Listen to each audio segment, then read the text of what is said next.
In this video, we will give a brief background and history of Slater Mill. Though the mill was built in 1793, it is necessary to look further back in time on its founding to gain an appreciation of its impact on American history. It all started with a man named Samuel Slater.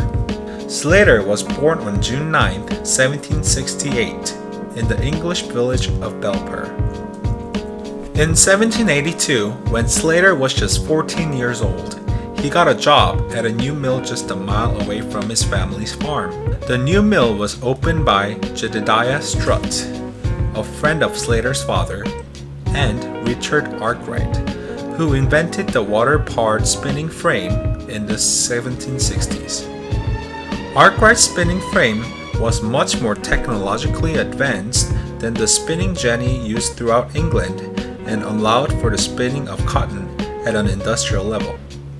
After 7 years of working at Strutt's mill, Slater gained enough knowledge, but lacked funds, to build his own cotton spinning machine.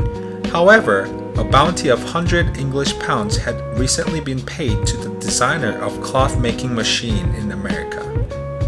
After hearing this, Slater realized his golden opportunity lies in the newly independent United States of America. At this time, importing textile machinery into America was illegal.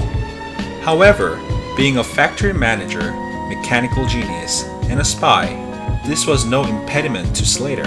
In his head, he carried a complex pattern of shafts, reels, gears, and spindles. A pattern that was revolutionary and unimaginably life-changing.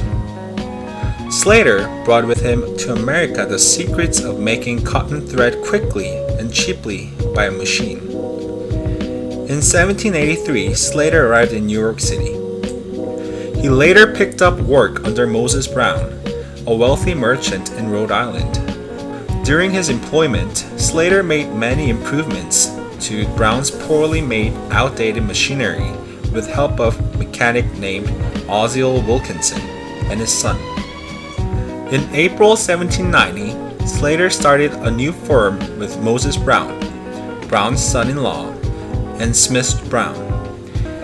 They began construction of a new mill, which was completed in 1793. Because of the work he had done for Moses, Slater was given ownership of half the new mill and earned half of its profits. The new mill was unlike any built before due to the fact that cotton spinning machinery was powered by a water wheel. The water wheel converted the energy of flowing water into mechanical energy, which could be used to power machinery in the mill.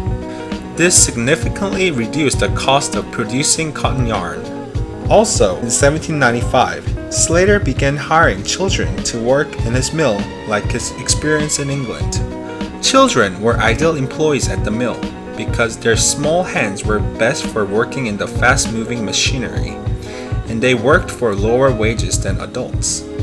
Using child labor and his water wheel technology, Slater was able to sell his high-quality cloth for as low as 9 cents a yard, while English yarn, produced less efficiently and at the disadvantage of having to pay off import tariff, cost 40 to 50 cents per yard. High profits allowed Slater to expand his mill. By 1800, he had 100 workers working for him, and by 1812, he had 5,000 spindles running. Soon, mills dotted the landscape of New England, and thousands of men, women, and children, often entire families, would leave small, unproductive farms to work in them. Slater and his partners' mills brought radical change to New England society. Many families moved to different states to work in the mill. Slater's innovations weren't just making cloth less expensive. They were changing the landscape of society of New England. Today, Slater Mill serves as a museum and a symbol of innovation in business of production. Using these techniques, entrepreneurs like Henry Ford, Walter Chrysler, Harvey Firestone, among countless others, were able to revolutionize the production industry and help shape America we know today.